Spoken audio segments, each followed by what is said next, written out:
Good evening, everybody. Welcome to the Garage Shop. No, I'm sorry, Pub Table Racers. My name is Tim Packman. So next to me is my good friend of 23 years, Warren Brosell. How you doing? Great. How was your weekend? Great. Well, we just heard a little bit about it. Yeah. Good. Okay. Thirsty. Packer game and the race to watch. Yeah, and the Packers barely won. Thank you very much. I understand. My Bills. W's a W. It's a W's W. W's a W. Right. Right. Schmeared. And nobody remembers second place. Right. And we are coming to you live from the Rapid Removal Studios. Thank you, Darren Russell. We appreciate that. And tonight's show. Your shit is his bread and butter. Thank you. Took you a whole minute and a half to get. Had to get that in there. We'll get that in a second. We'll talk about the racing in Las Vegas. And then our guest tonight is Aaron Brown. He's the owner of the Garage Shop, former employee of Dale Earnhardt Incorporated, Ray Abraham, a few other places. We'll talk to him about the Garage Shop, building Dodge Daytonas, Ford Talladegas, and going 200 miles an hour plus on the Bonneville Salt Flats. I believe that's our first guest ever who's done something like that. Yeah, I mean, yeah. At the Salt Flats, yeah. We have other guests on that went 200 miles an hour. Not straight. Not in a Ford Talladega or Dodge Daytona. Bobby. You got a point there. All right, anyway. All right, one. I'll give him one. Thank you very much. Let's talk Las Vegas.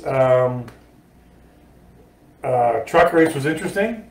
I thought maybe a few too many cautions, but in the end, here comes... Oh, speaking of Bobby. Yeah, we'll get a beer. We'll get one. Yeah, this is Pub Table Racers. We drink beer and talk about racing. Yeah, if you haven't figured out by now, and the Miller High Life in honor of our friend Bobby Elson. Friend and hero, Bobby Elson. And I have to drink, otherwise I'm a schmuck, I told him. Oh, hi, Mom. Mom just I got one going here. Yeah, I know, double fisting. I'll figure it out. Wow, and I'm halfway through the show. And nobody out there is shocked by that, but that's good, though. So, truck race, Las Vegas. Christian X wins his first race. Yeah, I think that was his first one. That's 2 weeks in a row. We have two first-time winners. There was a finish that was it. Is it Thor Sports finished 1, 2, 3? Yeah. There was some kind of finish they had. They talked about it. They talked about Thor Sports. Great, awesome. They went strong. Good job. Speaking of good job, Josh Berry. Yeah, Josh Berry. That is the awesome story of the year. Real deal. They're in trouble next year. You think so? Who's ever left in that Xfinity Series? In the Xfinity Series, right, is probably going to be in trouble. So Josh Berry run part-time, here and there. I mean, we could go back to who's left, though, first, sure. Right? Who's on first? No. Who's in first? Right. So he's, full-time deal next year at Junior Motorsports. This year he ran part-time one in Martinsville, short track ace, short track champion. And now all of a sudden he does that, and they're like, hey, you want to drive my truck? You want to drive my cup car? Et cetera, et cetera. He's back in the one this week. Good run by him. I thought it was great. Great run by him. He's been driving for Dale Earnhardt Jr. for 10 years. 10 years now. Wow. In different things. So they promoted him. I finally gave him a chance. That's good. And the good thing, I don't think he brings a lot of money with him, if any. I think he's just I don't know if that's a good thing. It just goes to show you that there's probably a lot of talent out there that never gets a shot because they don't have any money. Right. And the ones that do, it's like, yeah. And there's all these short track aces out there looking to break in. That can't buy their way in. Maybe that's what we should do. What? Let's get a group of guys together with a bunch of money. Okay, we're out, yep. And find a kid that's the short track ace. And we'll get him in a car. We can get him in one of these new cars. They'll be around. Sure. As soon as these new cars get dispersed a little bit, they'll be floating around like you wouldn't believe. Trust me. Okay. I see it coming. If I had him in one of them. If I had the money, Andy Jankowiak out of Buffalo, he won the Race of Champions. Buffalo? Wait a minute. He won the Race of Champions Sportsman race and the modified race this weekend, and he did really good in the ARCA that he's been doing so far. So he's a shoe. Just saying. Comes from a legacy. Hey, Dave Chenette. Buffalo, that's why you're... Dave Chenette, the hot tomatoes in the house. Dan Lynch says, dude, Dan's funny. Warren, do you already have to go check on something? Remember, like... Yeah, I went to... Okay, got it. Go use the men's room. Not yet. Cup race. Just getting started. Henry Motorsports, I thought it had won, and they really goofed up that call after the stage, not to pit. And they admitted that they blew the call, and they really... Not to take anything away from Denny Hamlin and Gibbs, but they took advantage and pounced on it. Yeah, I mean, the There's two companies that are really fast right Who's now. that? And the Gibbs cars and the Hendrick cars. Okay. And that's the bottom line. The rest of us are just trying to keep up. Exactly. Well, you know, where do we go this week? We go to Talladega. I mean, yeah, Talladega this weekend. Man, This I is true. lost today. Talladega. This ought to be good. Crapshoot. Crapshoot, anybody Who's can left at win. the end? Anybody can win, That's true. right? Yes. Why Anybody. is that? Who won the 500? Oh yeah, Michael McDonald. Right. There you go. Anybody can win. Well, other guys, look at Derek Cope, we 500. All those winners there. Hey, Pete Troutman, Dave Shannon, me please. I'm a big kid. What means that? What is Shanetti saying? Who knows? He says, me please. I'm a big kid. I might have made a hot tomato joke, which he doesn't like, but Oh. yeah. News. Daniel Hemrick signs with Colleague Racing next year, leaving Gibbs. So he's going from Xfinity to Xfinity, staying in that. What do you think about that? What do I think about that? Yeah. So our guest 2 weeks ago was Charlie Brock, Right. who was his car chief, Right. who's losing a driver. Mhm. And our guest 1 week ago, who is the crew chief for Jason Trincheri, yeah. AJ Allmendinger. Trincheri for Allmendinger, is probably going to end up with him. He hinted around that, see, they were getting someone new. Yeah, exactly. And there you go. That Boom. was it. See? That's how- And our last two guests are intricately involved. So if you want to make news, you got to come on Pub Table Racers. Right. Or win races, right? Yeah, if you want to lose your job, and win a race, and get a new driver, you can come on our show, because that's about how it went down. Or just come on the show. Do we have a guest next week yet? Nope. Okay. Jeanette. That would be fun. he might be kicked off of Facebook. He's up and down with that whole thing, so he might be in the Facebook jail. I don't know if we're allowed to have him on. Pete Truman says, hey. Pete. All right. Now Jeanette thinks it's a short track ace. Have another one, buddy. Jeanette, Yeah. he's pretty good. He is pretty good, I know. Young. We said young. Other news real quick. Rodney Childers, because the 4-car had 2 loose lug nuts. No, because the meathead changing the tires didn't get him tight. It's got Because- nothing to do with Rodney. We talked about this before. I understand that, but why does Rodney have to sit out then? That's what I'm saying. That's the BS part. Right. Leave the guy pit out. crew guy should sit That's out. it. Yeah. 2 loose lug nuts after the race. So he is suspended for Talladega. So Harvick, they're bringing in Zipadelli. Zipadelli. Thank you. So Zippy's in there. I don't know. I think there's a better way to do that. All right. You think there's a better way to do that? Why penalize the crew chief? Oh, that way, yeah, absolutely. That's the my crew chief. point. He's not going to go. Makes no sense. Leave those lug nuts loose. Right. So now I have to sit on them. Like, Let's see. Let's talk about our sponsors. We already talked about Rapid Removal. Check them out with the 20-yard containers. If you're remodeling, renovating, or just getting rid of a bunch of stuff. Mother-in-law's a hoarder, and you got to throw her out. You load that thing up. Put her favorite chair on there. Get rid of the old age home and get rid of her junk. Wow, that went south fast. Does your mother-in-law listen? No, she's got her own house. You can't do that. Okay, got it. We're done. I didn't say. I said your mother-in-law. No, I don't have one. Well, there you go. I had one. Almost had You a did that to her, and now you're done, huh? Doesn't it all. Also, let's talk about RacingJunk.com. What do they have there, Warren? Everything. Everything. Perfect. All racing junk. Buy, sell, trade. Exactly. Check them out. Aaron's guys who are putting that old Roadrunner together probably need to Probably there. dial up. They can get stuff off there. And also the Garage Shop, our sponsor. They've been with us pretty much the whole time. The whole time. They building great things over there. We follow along, and if you go to the YouTube channel, the Garage Shop, you have to put up with me there again. And I Help you apologize. keep you busy. Yes, keep me busy. That's right. So I can buy candy and a lot of cool stuff going on there. Ooh, check out the latest videos. There's some coming out. There's a 43 Richard Petty. We're going to call it a tribute car. Can't really call it a race car, and that's being nice. But 2 of the guys at the shop are doing a little update renovation. We're gonna, if they get it done in time, we're gonna take it to Caraway, let them race it.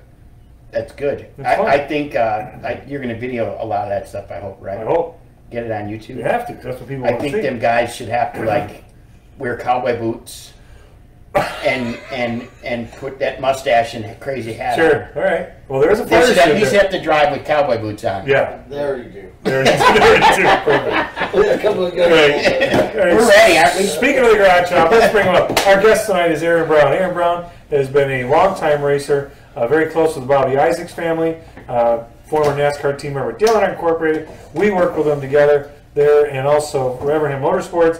And now he's the owner of the Garage Shop, which builds incredible cars, Dodge Daytonas, Ford Talladegas. You can fix up old race cars, and you drive a modified here and there, and then you drive a Bonneville 200 miles an hour, Spaceport, Arkansas. Aaron, thanks for being on this thing. Cheers. Cheers. Thanks for having me, guys. Yeah, thanks for being here. All right, so how did you get, like, you know, everybody else to ask everybody, where's your start in racing? What got you? Yeah, where are you from? Well, I'm from Fairfield, Pennsylvania, just south of Gettysburg. And after I got out of the Navy, I was home for 3 days. My dad threw me out of the house, threw an Auto Week magazine at me and said, Well, wait, back up. You might- He not only threw you out of the house, he packed your stuff He packed for you, it for me in handed you truck. the keys, and the next you came in and said, you're going to South to racing. And you went, and boy, look, there you go. yeah, that's So he told you were coming Oh, here. he packed the truck for him and everything, yeah. Handed me an Auto Week magazine with Derek Cope in it, just won a Daytona 500 or something way back then. So go ahead, you're going on. 1990. You like these race car things, just get out of the house. I'm sick of you. And that's how we got to start racing. All right, so you came down and you worked Not a lot of us racing. wanted to do this. You got forced. So check this out. Right out of the box, it's Tim Clements, our former co-worker, your current employee. Yeah. Here's his comment. Boo, he's booing you. Well, Tim, we're working tomorrow there, pal. Nice. Nobody cares, Tim. Nobody cares. Tim, just go right Nobody there. cares. No grilled ham and cheese for you tomorrow. Exactly. All right, so and then you started working, you got into working for some teams and, you know, Dale Earnhardt Incorporated. And what was your main job there? I still ask myself that to this day. Okay. I really do. I helped Andy Johnson with the wind tunnel stuff and wandered around a lot and did. Yeah. You want me to answer? No. You started doing that after a while. I totally did that. I just started thinking about what he really did because I mean I know what you did. I mean, for the first 6 months you worked pretty good, and then it kind of Downhill from there. slid off. And yeah, we still love races. It had something to do with having 8 bosses. Oh yeah, you told me about that. That was right. That's true. You did get to do a lot of cool stuff. That turbocharger. That's a motor. That's a The wind pump. tunnel engine. Yeah, the wind tunnel skill model engine. cars, Yeah, so we built that. We built the pull down rig. Yeah. We did a lot of neat projects, but having 8 bosses for 7 years, it was like PTSD. Yeah. Oh god. It kind of made me not Sure. ever want to work anywhere else again in my life. Got it. So, but while you're there, some of the accomplishments were you were on the R&D team. Yep, we did. I can't even remember who was in charge of it. I don't think I had a boss. Steve Mill. Okay, perfect. Steve Mill. I would say pretty much, yeah. Yeah, Steve Mill, and I liked working with Steve. It was awesome. You never got an attaboy, but as long as you did your job and you did the best you could at it, I got yelled at by him a lot. But Yeah. the thing was, he left you alone. He didn't micromanage you. He kind of let you do your deal. Steve could yell at you like you thought it was the end of the world. 20 minutes later. Yeah, 20 minutes, half hour later. You're going to lunch. Hey, Warnow, what's going on? Warnow, because when he comes to Warnow, that's right. The hell happened here? Dave Chanel says, don't forget about the intake cowl dyno. Yeah, we did that. That's the motor, Dave. That motor is in the shop. Yours? Yes, that's Really? the motor. That's the electric motor in the shop. I was fortunate enough. That's a turbocharger. Yeah, in it. inside that Yeah. deal. Rex Stump called me up a couple years ago and he said, "Hey, we got this wind tunnel engine that you built. Teresa wants to throw it away. We're cleaning up. Do you want it?" I'm like, "Yeah, I want it." He goes, "Well, I got to charge you something for it, so come get it." He gave me the motor, gave me the whole deal with the 3-tier cart. Still had Slugger's the donkey cow. Okay. Remember that one? Yeah, oh yeah. Still had all that. He said, "Here," he goes, "give me $200. I've never reached in my pocket so fast in my life. And I think we spent like $3 million. Yeah, at least. It was a lot of Give money. me 200. You grab your socks, you grab some. And when you look at it, what's cool about it is when you look at it, it looks like a small block Chevy engine. You hand fabricated some valve covers for it and such that aren't really valve covers because there's no valves. It's pretty much an electric motor with a turbocharger. That's an air pump that looks like a small block Chevy. And people still walk in the shop today, and we built a nice stand Yeah, for it. it's right by the door. Right by the door, and people walk Is that in. what that is? Yeah. Oh, I didn't know. That's it. We've been working there since February. Well, we're still thinking turbo engine. Yeah, great small block. They still got the pro charger and everything. All right, in it. now I know. Okay, that's from a real job. All right, so you guys work together there. How close did you work together? You guys? So close that Aaron almost beat the crap out of me one day. What happened, Warren? I know we've got Throwing the bait on this one. Go ahead. In a nutshell. So a car came off the plate I was working on, a speedway car. And, these were times where, like Aaron says, I didn't know who I worked for. I didn't know where Aaron was in the company as far as what he worked for. Or Aaron didn't even know. Yeah, what his title was. And the car was pretty good. And Aaron came up to me and he says, "Hey, I need a copy of the build sheet for that." And I'm like, "Great, I'm proud of you." You know what I mean? And he goes, "No, you're going to give me a copy of that build sheet." And I'm like, I was about like over my dead body, and he's like, "Well, we can make that happen too." You know what I mean? Yep. And it's kind of like I'm 5'6". Aaron's probably you're probably 6 foot. But you're also probably got me by 70 or 80 pounds. Jesus. So it turned into, I guess I got to give him a build sheet. Warren was standing on the surface plate, and he put it off the ground, and we were looking eye to eye. I think I was too. You might be. I was seeing if there was anything. A bumper bar. Warren might be mini, but he's mighty. I was like, man, he's going to super fly snook in me. I better shut up. So I gave him a build sheet. It turned out to be no big deal. It was for the R&D stuff. It was for stuff he was doing, and it's like he says though, we didn't know who we were working No, with. it was like, Okay. it was kind of like my build sheets went to a guy. At that time, I think it was Steve in the office, or Andy. And Andy probably lost them all. He set them on his truck and he blew off his truck on the way home. Either way, it didn't matter. Because that was the boss that we didn't need. Guy was late every day. He was our boss. He was late every Are we day. like 5, 10, 15? Do you remember that little stick figure thing we made with that? It said, "Where's Andy?" And it had a cigarette. And It was like, "Where's Waldo?" at the time. Perfect, right. He was that late that you. Oh yeah, Where's Andy? And he was like a little guy, and he smoked a super long, extra long 120s, 100s or whatever. Yeah. 250s. It had a kickstand for With a his cigarette and that little stand-up thing's mouth off. Ridiculous. Yeah. He came in the shop one day after being up all night painting something he made, that whatever kind of race cars he was Wasn't making. nothing at work. And he takes his shirt off because he's full of overspray, and he's changing his shirt, and someone said, it might have been Tim or Rod, or someone said, "Holy shit," he says, "it looks like a skeleton that's been shrink wrapped." Because he was skin and bone. Wow. Nice. Hey, real quick before we go on, Go ahead. we have to welcome our second international guest. Okay. Martine, all the way from Belgium. Belgium. So that's it. That's our second. So we're just saying. That's the girl that keeps track of me. And Girl, you know what? and makes God bless her in many ways. parent really good Putting lunches. up with you, that's good. And she's yep, she's an awesome lunch chef at the garage shop. She does a lot of things at the garage shop. She does the books with Tony. She takes care of all the guys with lunch. Keeps does everything. logistics. Keeps everything we like. The stuff dog we bite her yet? Keeps us all. No, the dog loves her. Are you kidding me? Yeah, Jeez, we all like her. buffers me from a lot of chaos. I think. I will say one thing: since she moved here, you've been a lot more fun to do. I mean, not nicer. I mean, cool. I mean, you've been awesome. Did I say that right? Yeah. We appreciate it. Okay, here's you, Martine. Thank you for all you do. Cheers. Cheers. That's our I don't second- have a good Belgian beer in there, I don't think. I got that line of cool ice. All right. So Anyway. Dale Earnhardt Incorporated, and then you went to Everham for a little while. I was at Everham, then went to DEI. Oh, yeah, that's right. Sorry. Because you bring Bruce, too. Yeah. Bruce. Bruce. So my Aaron Brown story is 2003. Three. Yeah.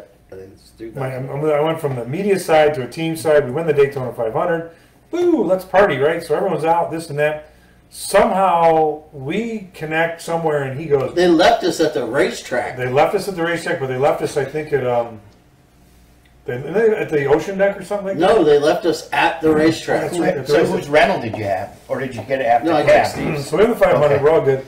And he goes, "Hey, you want to go have a drink?" I'm like, "Sure," because I'm already. And he takes me to this place in Daytona, not on the beach, off the beach.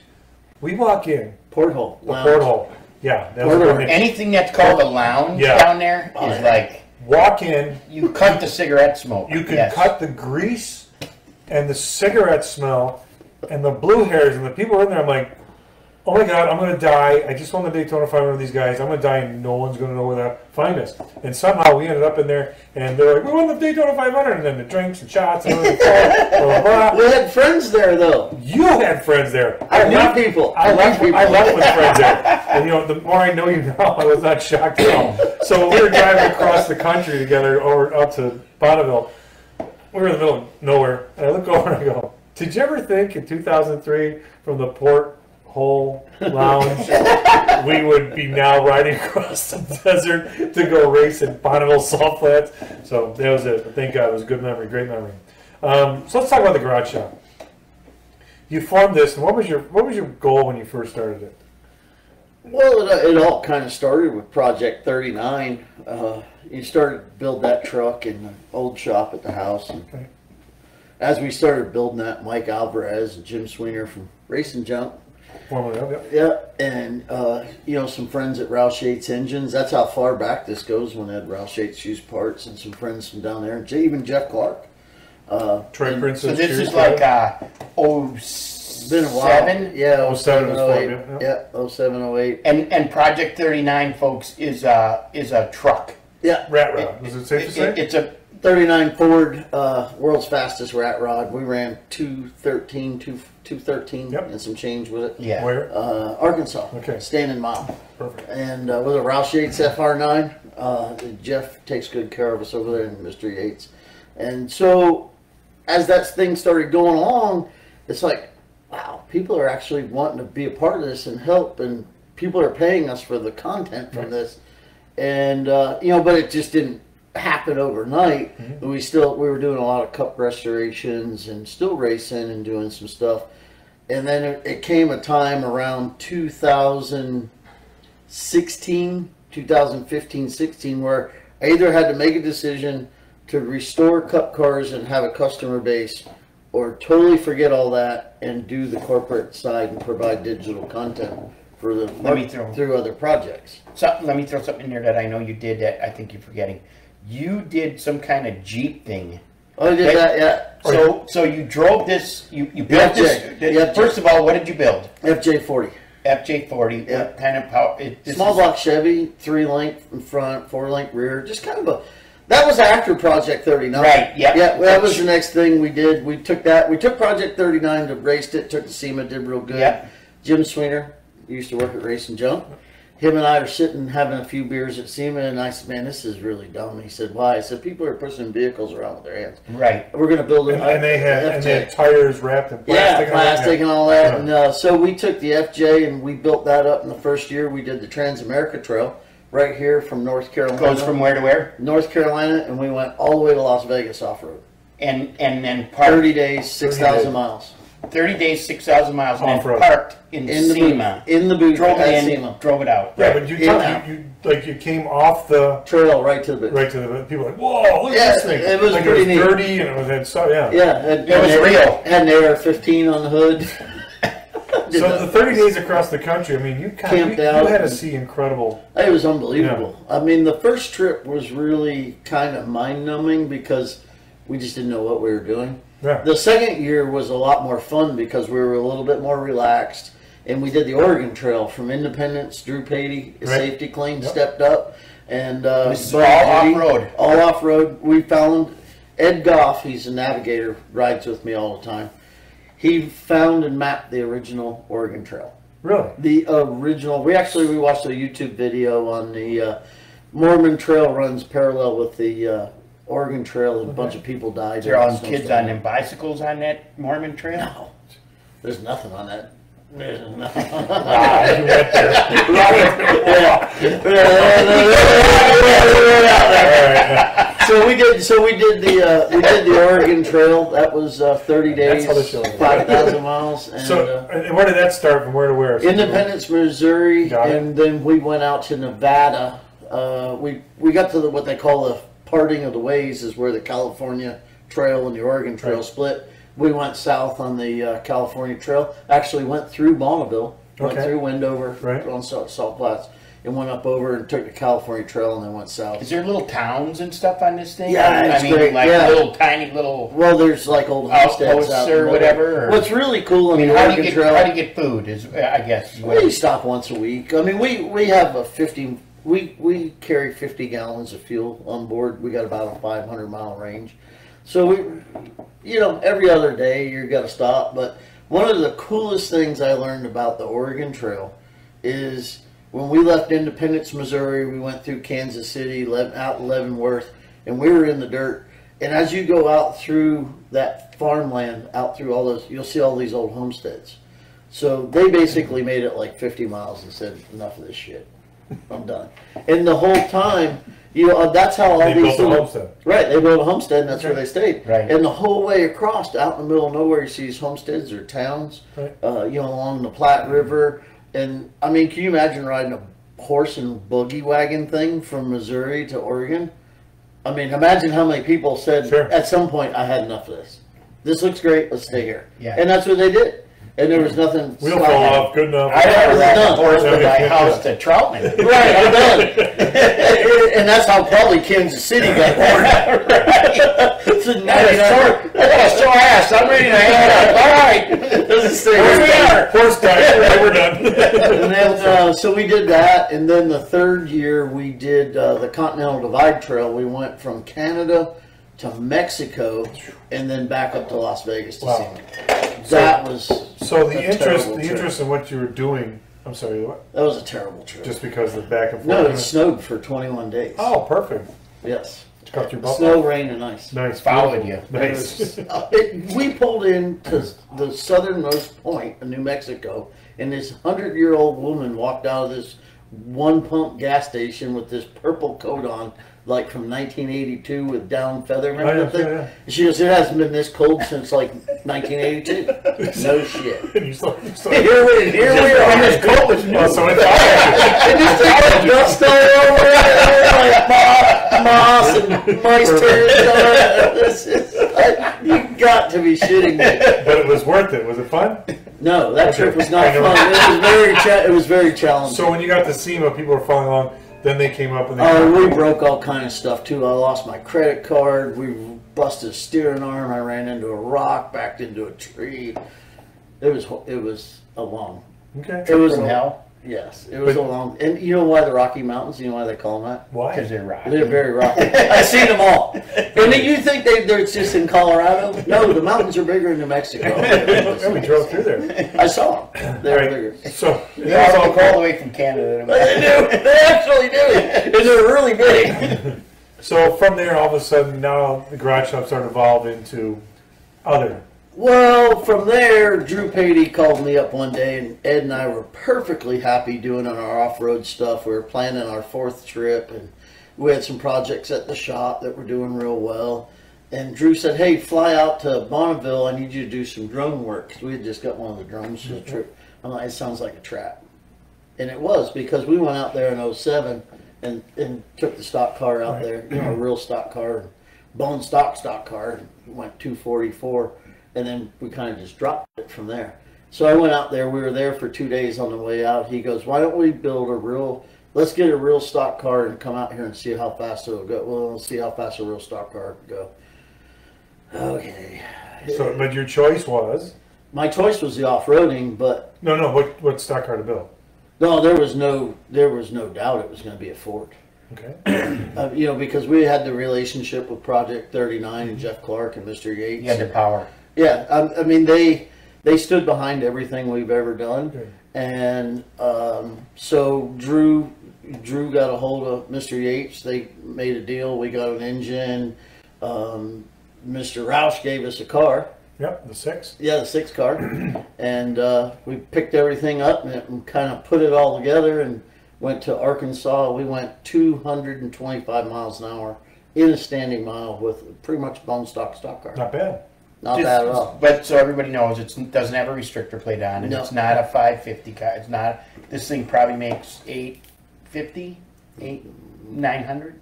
All right, I'll stop there. Horsepower? It's good. It's none of my business after that. It's It's a lot. It's pretty. And the thing, I drove I drove on the old C motors, I drove the D motors, and then the FR9, the current generation.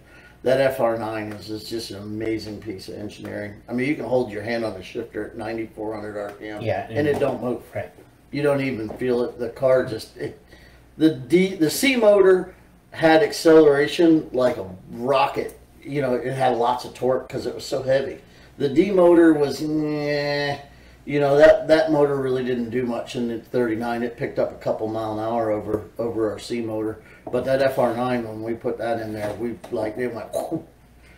That thing really brought that truck to life. And you know, the Cup car has the fuel injected FR9 in it, and you know, Project 39 has an FR9, and our new cars for Bonneville next year will have FR9s. Which we're going to get to that in a little bit. So from the... And the Talladega has an FR9. Exactly. That I even knew that part. Right.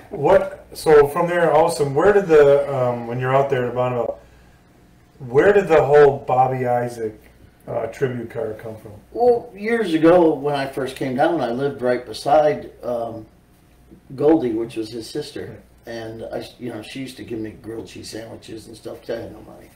No. I had no money. Right. I had country ham for breakfast, grilled cheese or ham steak for dinner every day. You know, and she always packed me a little lunch to take to work. Nice. And she always talked about all of Bobby's accomplishments, and she was so proud of that. And she always said that the coolest thing that Bobby ever did, that his crown jewel in his own mind, was what he did at Bonneville. 50 years ago. 50 years ago. And, you know, he passed away in 77, 76, 77. But, you know, that kind of stuck with me. And she passed away from Lou Gehrig's disease. And a couple days before she passed away, she said, hey, you know, if Bobby's records ever fall, go get them back. And what do you say? Sure. Right. You can't say, well, I can't do that. You know, and not only did we do it once, but, you know, we did it twice. The second time was to honor him. You know, everybody, you know, since we got back, well, why do you go faster? I said, I can go a hell of a lot faster. I do whatever I want. But the thing was, we worked so hard over the last year to honor Donnie Allison and Bobby Isaac and all the guys. You know, both those cars have been 230 off the trailer in a standing mile on concrete. I always felt, no matter what we always did, I always gave the first event to Bobby with a new car. Right. And my goal was always to run the exact same speed that he did, no matter where we're at or what we did.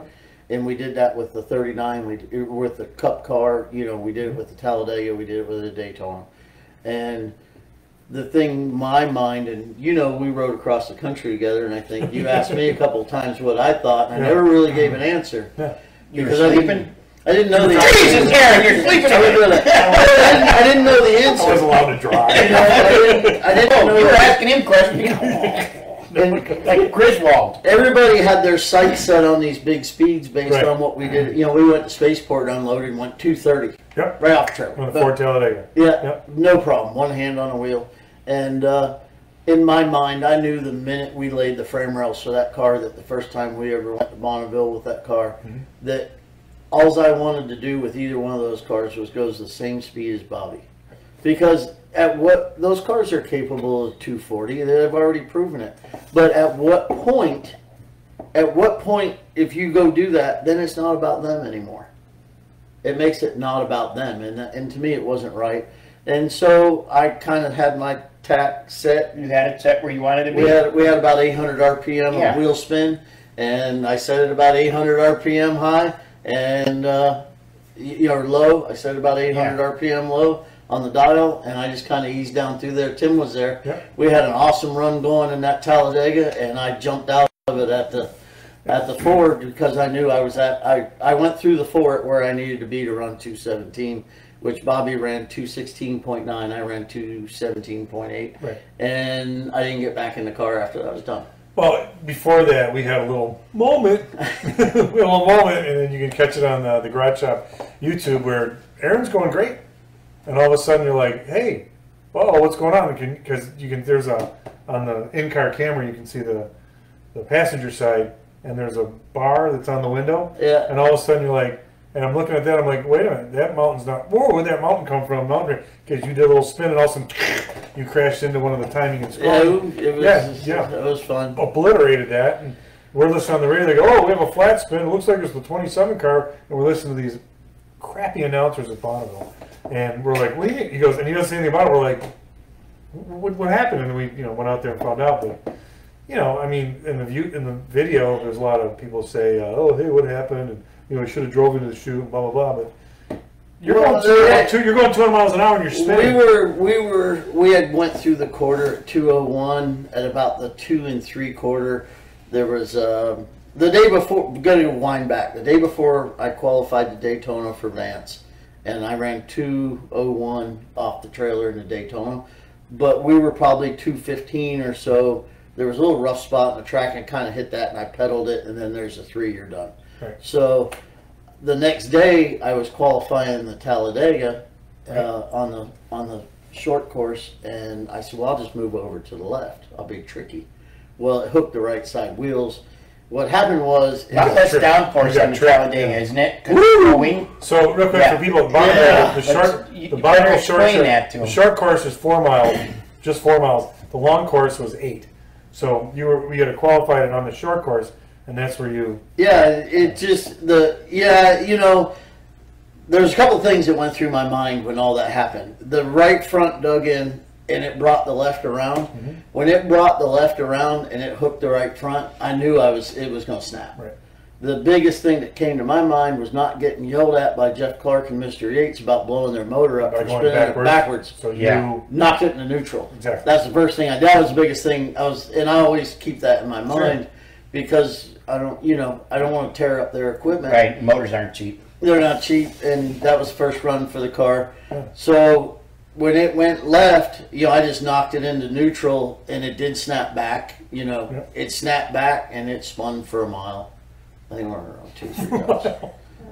It was a flat spin. Oh, it's just they said it's just a flat spin. I'm like, what do you mean it's just a flat spin? He didn't roll. Exactly. The back of that car came off the ground. Right. But one guy did roll, and it was bad. But so we were fortunate. So you kind of put a big boo-boo in it. Yeah. And then we just welded back together. But the thing was, and this is a tribute to the garage shop team. When you came back, nobody got panicked like racing we're used to, where guys jump in and give me the sawzall and all the things. They all right, let's do this. You don't want to cut the thing off. I understand that car. I understand, but I'm just giving you a reminder of what you did when you're at Charlotte. Yeah, trying to get the thing back out on the track. I got it. So you didn't have to do that. So they put it, welded it back together. We need vinyl. We need to get paint on there. We need good. And we're all like, you know what? That's a war wound. Leave it with it. And you know what? As of today's the first day they've actually started Bondo to fix it. Yeah, we started putting it back together. Yeah, and we've been working on those cars since we got back. Both of them were stripped down. But the thing is, and when you did the first was the Dodge Daytona, and that was a huge project. Where did Vance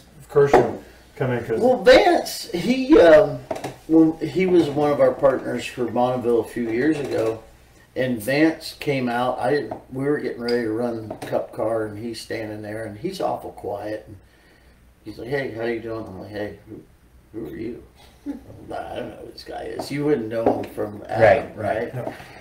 We just started talking for a few minutes, and he's like, "Hey, I'm Vance Kirshner." I'm like, "Oh, you're the Labware guy." No, because they were sponsoring me. Yeah. Yeah. Okay, got it. They were sponsoring a Cup car at Bonneville, and I'm like, "I gotta go. We'll talk later."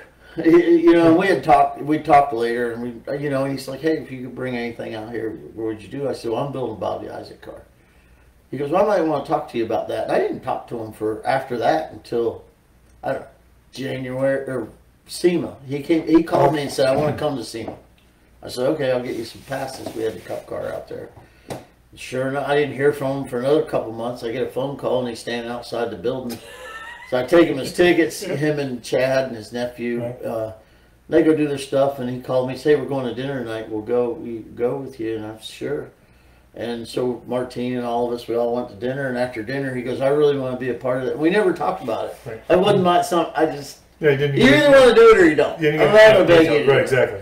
And we talked about it grand total for about, I guarantee it was no more than 3 minutes in 6 months.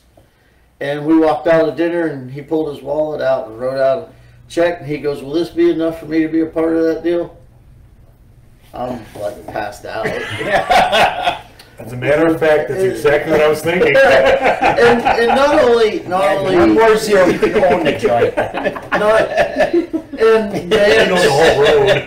yeah, and you know, Vance, not only, it was kind of like a perfect storm for me because our business was evolving. Right. And not only did he become a great friend and a mentor, but an excellent partner. Yeah. And him and I, we talk every, either Saturday morning or Sunday morning when he's not busy and I'm not busy. And we'll talk for an hour or so about what's going on in the shop and, some of the stuff we're working on for him and our stuff. And it's really been more of a friendship, and he's really given us an opportunity, as you know, Well, no, trust me, yeah. to grow Yeah, and help mentor the decisions we make internally. And I don't let him have, the competition stuff, he pretty much lets me have free reign over.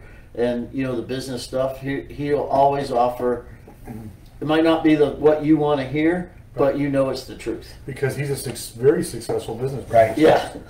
And Vance's biggest thing is, I just want to change people's lives, but he says it very quietly, but he does because he's given opportunities to people that work at the garage shop and that. So you build the Dodge Daytona. Where's the Ford Talladega coming into? Well, in the middle of building the Daytona, a friend of mine, Vic Kangas, calls me and he says, "Hey, I got this Talladega down here. It's this Holman Moody thing, yada yada yada. I want $40,000 for it." I said, "That's not gonna happen.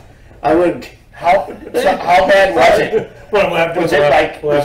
Was there like weeds growing through it? It was horrible. Yeah. So I'm like, "Well, send me some pictures." Well, he sent me some pictures, and it really wasn't a Holman Moody car. It kind of was like made to look like one, but it wasn't like legit. So I said, "Listen, I tell you, if it's a real Holman Moody car, I'll bring $20,000 and I'll buy it."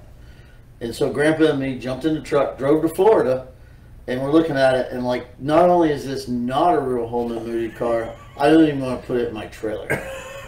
He's like, "Well, what do you want to pay for it? I got to get it out of here. We can't keep." I was like, "I'll give you $3,500." He's like, so it went from 40 grand to 3,500. And the only thing I was looking at, literally, was the snakeskins that were inside of it. Well,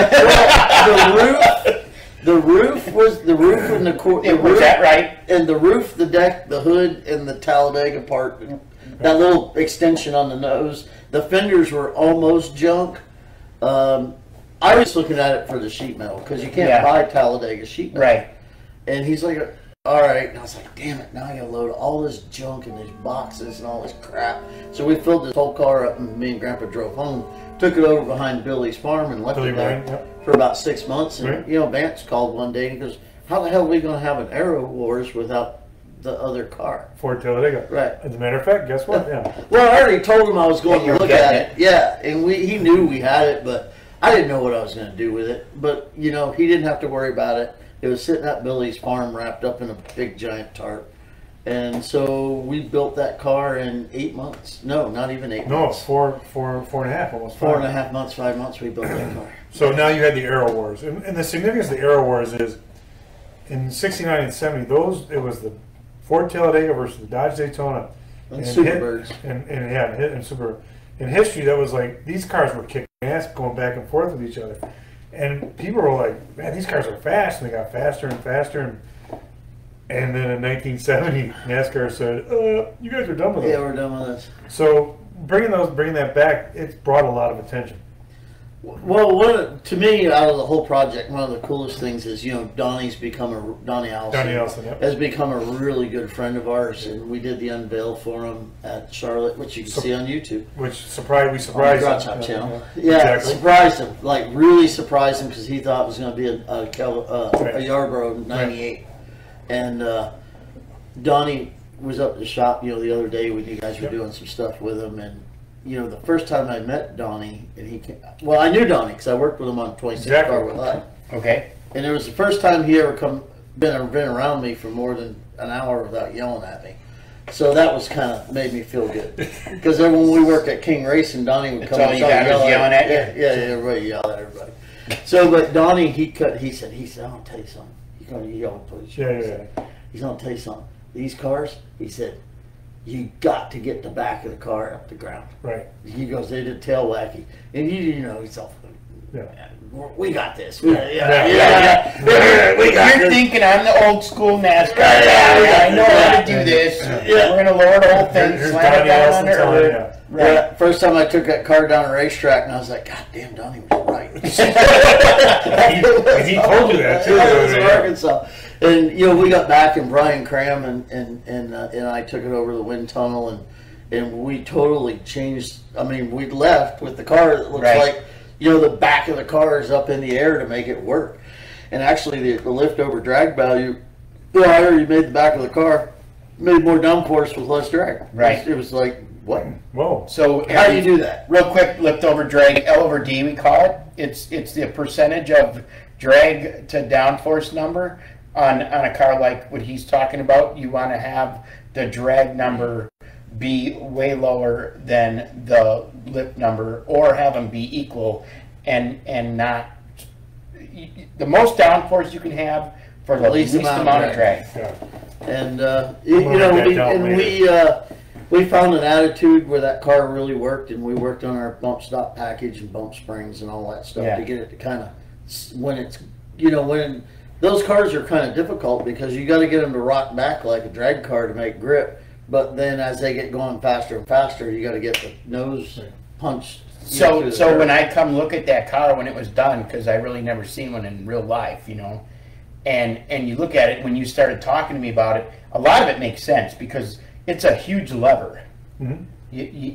There's leverage there, and the way the back window, as long and slopey as the back window is, you end up with almost a spoiler. Yeah, it's really almost a. We're used to a notchback. Yes. And this thing had just airflow long all over it. Yeah, and it ends up to like a spaceship. Yeah, almost to be a spoiler, having the whole back of the car up, and to have low drag.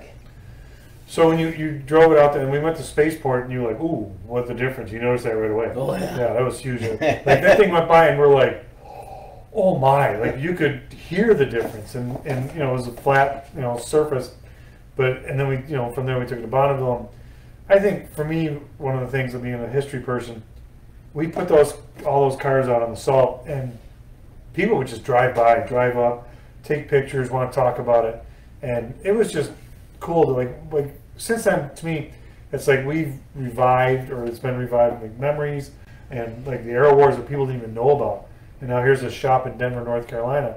You and all the guys that work there put this together. And now people are Aero Wars. What's that? And, looking it up, and they're like, wow, what a great time it was. Yeah. Well, what's really interesting about those platforms, and I've driven the current Cup cars at over 240. Like the Fusion and stuff. I've had them sideways, and it's like all this crazy stuff. And those cars are so stable. I mean, they get to about 13 degrees of yaw, and then they just come right back. Yeah. You just don't. There's a lot of side force. Right, it'll just come right back. But the Daytona and the Talladega, we had them both in the tunnel, and both of them are so sensitive to all. I mean, they're more sensitive to everything than they're anything symmetrical. I've ever worked on. They're symmetrical, right? So, you think of our current Cup cars now, and what you have. Offset. Yeah, with the offset of the rear end and the tails and everything, you have the side force, so you can't get sideways, and it just pushes you right back. And the thing is with the Daytona, Vance I qualified the car at 201 or something like that. We probably were going 215 when I let out of it for the 3 mile qual run. But Vance got in that car and ran 211, and that was the first time he'd ever been there. Right. He only ever had 1 or 2 passes in that car before he went 211. So he never drove on the salt before? No. He jumped in a car and went 200. First he qualified, mile and then he went when he went over 200. It was like, here's a guy 65 years old. What was the fastest you've ever been in a car before? Do you know? A little over 100, I think it was. A little over 100? Before. Yeah. Oh no, it was I'm saying 226. No, he went 201 at Arkansas in that thing. 201. Okay, but that was still that car. Right. Yeah. Right. So now before all of this Talladega and Daytona, probably a street car, or maybe a drag car? 160, 170 maybe. Okay. Yeah, That's a big difference. Oh, yeah. He has a little bit of a car collection, so It's like going 100 and then go 150 one time, and then you're like, and But I mean, he drove that car at Arkansas. He made it his. He was qualifying to get his license and stuff in that car, and I made 1 pass in it, went 226, and off the trailer, and then he drove it, and I was messing around with Talladega. But he made one kind of full power pass at Arkansas, and that car went 201 at the mile. It went to Bonneville. So for the fact that that car and a guy that never drove in a car that's never been on Bonneville on cup tires, just jumping in it on big tires, big tires all the way around, got in it and goes 211 at the 5 mile. Drove it down through there 5 miles. Yeah. I mean, to me, that says a lot about the whole team at the garage shop and let's talk about this. And all the people. These are guys that former NASCAR guys. Some of them. Yep. We have a 24-year-old guy that wished he could have worked in the sport, and everyone comes together in the conglomeration of the people. It just worked for everything you got going on. No, it does. I mean, everybody. We have close to, I think, maybe over 25 people now between two companies that are involved with the garage shop, and everybody brings something a little different to the party, and you don't have to micromanage them. It's almost boring for me during the day. Like, nobody does anything wrong. Really? Okay. Well, you're not watching. I'm just kidding. So what's next for the garage shop? Okay, so let's talk. So out of that created was a creative company called Zaya Creations. Yep. And which did all with. Yep. And we and Kevin Mooney, and now we content Madeline. And now Martine. New Web Martine. Bryson, and all these people. So now you've taken, okay, we're just going to build cars. And then knowing how it is now in 2021, people want content. They want to see what's going on. They want to follow what's going on. Well, what the garage shop has done the last 5 years is we provide digital content through a predetermined marketing strategy. Right. We work with Safety Clean. They'll tell us what they want done for the year, what their goals are, and things like that. We have 21 different corporate partners that we work with to provide digital content to through whether it's Bonneville, the off-road stuff, or the TV show we're working on and stuff like that. So we do things a little differently. We're not promoters. But, we provide the content that they use, exactly. and there's their specific marketing. And the best part is it's unique because their competition's like, oh wait a minute, we don't have a race car, like we're not going to Bonneville, we don't have that. But I think it's unique, and then we put what we're doing on YouTube on the Garage Shop channel, and it's like, holy crap, people like they it's been follow. pretty successful. Yeah. I've been real impressed with what Zaya's done with the YouTube channel for the Garage Shop. And as we move forward with that, Madeline, she's going to handle some accounts for us with Martine and Margaret and the people from the Tens. We got some really neat stuff coming up with those guys, and we're going on 4 years with them, and actually 10 years with Roush Yates Engines and 10 years with Safety Clean. So we have some so there's more of a spec. I've been out by your shop. There's much more than just cars. Well, no, a lot of different. You're going to go drive a modified. Yeah, you got a modified sitting there. You got some hot rods sitting there. You got a streamliner sitting there. You got this other kid that comes in. He's got a Brad Keselowski car or a Rusty Wallace car that you fixed for him that he goes and drives, and he knocked the fender off and you guys fixed it for him. You got a Kevin Harvick car sitting there. As of so this week. There's a lot of there's a lot of stuff just besides the straight line stuff that you do. And we take care of all Daryl's Waltrip's cars. Yeah. We got 10 or 11 of his cars in the other building that we take care of. Daryl's a really, really good friend of mine. I love talking to him, and he's treated us nothing but right over the last 10 years. We restored the chrome car for him a few years ago, and keep his old 32 Ford truck running, and done a bunch of projects for DW, and it's fun to hear from him. And he tells some stories, and like say, you got to check out the YouTube video where they unloaded that truck. 145,000 other people did it. That was insane. There was some neat stuff in that truck. So the future.